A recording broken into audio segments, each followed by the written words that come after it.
Ah yes, the classic 251, a classic and very essential chord progression in jazz, except it's just cute. It's not that spicy, and if you want to be spicy, I can show you a very simple trick, and we call it Tritone Substitution. All I have to do is take my dominant chord and just raise it by a tritone. So in this case, G will go to C sharp or D flat. The way you notice is just 3 whole steps if you don't feel like just thinking in your head, or you can think of it 1/2 step lower than the perfect fifth. So then we'll just make it so G will go down to D flat. The G's right here, so let's make that go to D flat. And obviously you have to rename this chord, and let's listen to what it sounds like now.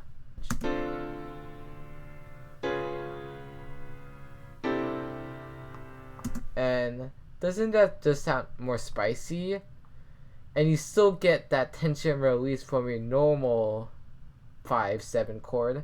So I'm going to dive into a little deeper why this actually works. So let's go back to this G7 chord, and let's kind of look at what makes this significant.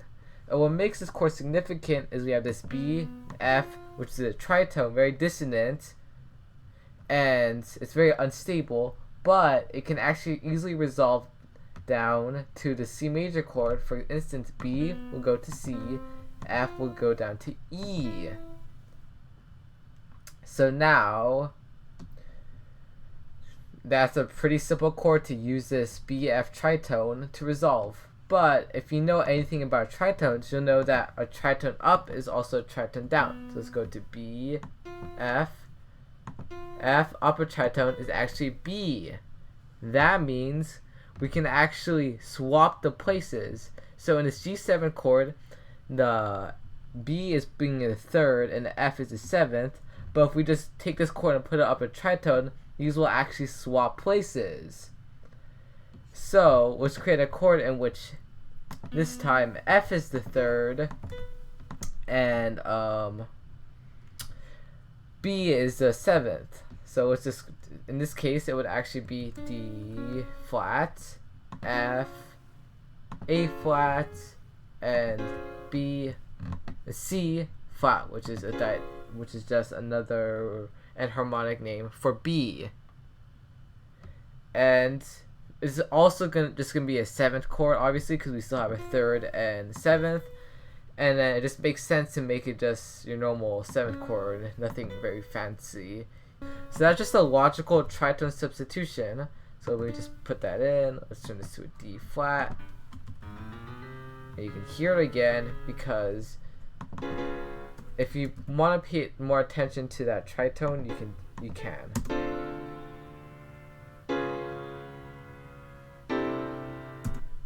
And even if you can't hear it exactly, you can still tell that you got that resolution.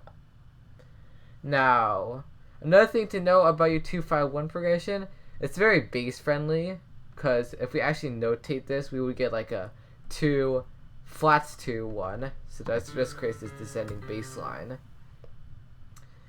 And that's really just the gist of tritone substitution. It's very good if you ever want to spice up your song. But it obviously should not be overused, because sometimes, especially if you just want to write like a pop song, you don't need all of that spice and the dissonance. But don't forget, whenever you need that spice, you can always substitute a 5 chord with a different chord just a tritone away from it. It's also very important, this would also work for secondary dominance. So if I wanted to put an A chord next to this D, I could substitute that with an E flat chord. So if you even want to hear what that sounds like, that would make it a very interesting chord progression. Let me make this E flat to help my eyes.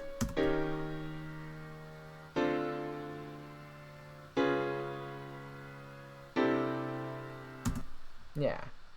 And if you want that spice, go for it. Anyways, I hope you enjoyed this video and you will use this tip. And hope you subscribe. That would make me very happy.